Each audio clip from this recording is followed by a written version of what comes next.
Turpinājums nelielai apkopēji. Vienot sakot, nopirkt pie reizes arī jaunu gaisa filtru, ātrumkārbai jaunu eļļu, jaunu hermētiķi. Es ļoti ceru, ka šoreiz šitais nepievils. Sāksim ar kaut ko darboties.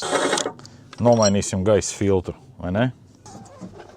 Vecais, jaunais. Ko? Ņurkojam apakšā zem mašīnas, ņemsim nost karteru vāku, kur es tur uz 2 skrūvēm biju pielicis klāt un liksim virsū blīvi. Es pat nevarēju iedomāties, ka tāda lieta izraisīs tik lielu diskusiju par to, kad vai vajag vai nevajag hermētiķi.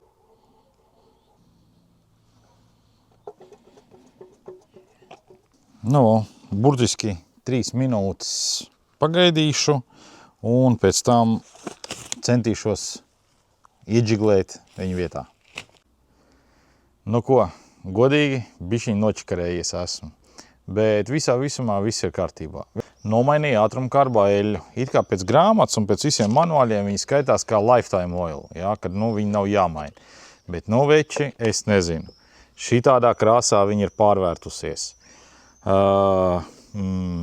Liesim jaunu eļļu iekšā motorā, bet es nezinu, vai es šķilšu motoru vēl klāt, tāpēc, ka nav atnākusi gumijas blīvīt, kas ir domāta priekš šupa. Tad, kad atnāks viņa, tad piedarbināsim un viss būs labi.